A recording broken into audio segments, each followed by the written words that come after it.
गोपालगंज में होने वाले उपचुनाव में जो राजद के प्रत्याशी हैं श्री मोहन प्रसाद गुप्ता, सबसे पहली बात तो ये कि वो मोहन प्रसाद गुप्ता के रूप में उन्होंने अपना नॉमिनेशन फाइल किया है, लेकिन वो अपने नाम का इस्तेमाल मोहन प्रसाद करते हैं। फेसबुक अकाउंट उनका मोहन प्रसाद है, ईमेल अकाउंट उनका मोहन प्रसाद है, लेकिन वो अपना नाम मोहन प्रसाद गुप्ता के नाम से उन्होंने फाइल किया है अपना नॉमिनेशन। अपने नॉमिनेशन में उनको उसके साथ में एक शपथ पत्र देना होता है और सुप्रीम कोर्ट के जजमेंट के हिसाब से उनको उसके साथ में एक डिक्लेरेशन देना है कि मैं इस शपथ पत्र के जरिए जो भी जानकारी दे रहा हूँ वो बिल्कुल सत्य है, मैंने कोई बात नहीं छिपाई है। मगर उन्होंने अपने उस शपथ पत्र में ऐसी बहुत सारी महत्वपूर्ण जानकारियाँ हैं जिनको कि छिपा लिया है। सबसे पहली जानकारी तो ये है कि वो एक शराब की कंपनी में पार्टनर हैं और डायरेक्टर हैं, मगर उन्होंने न तो इसका कहीं जिक्र किया है, जो कि उसमें कॉलम है अपने संपत्ति के बारे में आपको जिक्र करना है, उस कॉलम में कहीं भी उन्होंने उसका जिक्र नहीं किया है।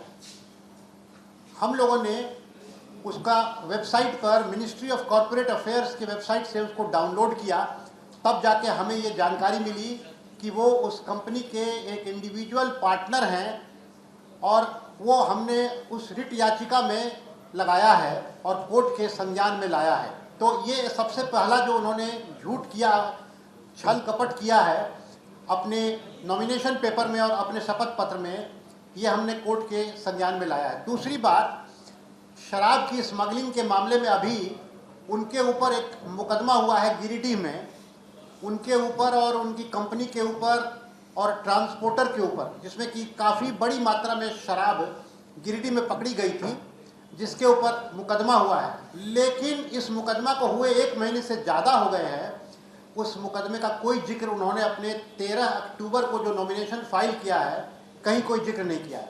तो हम लोगों ने जो पटना हाई कोर्ट में गोपालगंज के एक नागरिक के द्वारा रिट याचिका दाखिल की गई है, उसमें ये सारी बातें न्यायालय के संज्ञान में लाई है, क्योंकि इसके पूर्व हम लोगों ने चुनाव आयोग में जा कर के वहाँ एक विस्तृत हमने अपना कंप्लेंट फाइल किया था। चुनाव आयोग के संज्ञान में ये सारी बातें लाई थी और उसके सबूत भी हम लोगों ने चुनाव आयोग को दिए थे।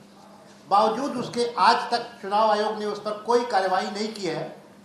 इसलिए कल तक इंतजार करने के बाद हम लोगों ने आज पटना हाई कोर्ट में एक रिट याचिका दायर की है और कल उसको मैं मेंशन करने जा रहा हूं कि उस पर तुरंत सुनवाई हो, या तो कल ही हो या परसों हो उसकी सुनवाई, ताकि इस चुनाव में ऐसा कोई व्यक्ति चुना नहीं जा सके जो कि सारी बातें गलत और झूठ अपने शपथ पत्र में डालता है, जो कि सुप्रीम कोर्ट के खिलाफ है। इसलिए ऐसी संभावना है कि वो प्रत्याशी जो आरजेडी के हैं उनका चुनाव बहुत जल्दी, अगर वो हो भी जाएगा तो रद्द हो जाना चाहिए। माननीय अध्यक्ष महोदय, पूरे मामले को देखा है, आज भी आरओसी में उन्हीं का नाम है। एक अफवाह उड़ाई जा रही है कि वह कंपनी से इस्तीफा दे चुके हैं। इस तरह की बातें केवल अफवाह होती हैं। आपका कोई भी कंपनी से नाम तब हटता है जब आप आरओसी में अपना नाम हटाते हैं। यह दुनिया के हर जगह सत्य है। आप सरकारी नौकरी में आप इस्तीफा दे दीजिएगा तो जब तक आपका इस्तीफा कबूल नहीं किया जाता तब तक नहीं माना जाता है। तो यह एक शैडो बनाया जा रहा है, फर्जी पेपर फिर दिया जा रहा है। आज भी आरओसी में उन्हीं का नाम है, आज भी डायरेक्टर के डिन में उन्हीं का नाम है। और इसलिए मैं माननीय उच्च न्यायालय से अनुरोध करता हूं कि इस रिट पिटीशन को शीघ्र संज्ञान में लिया जाए।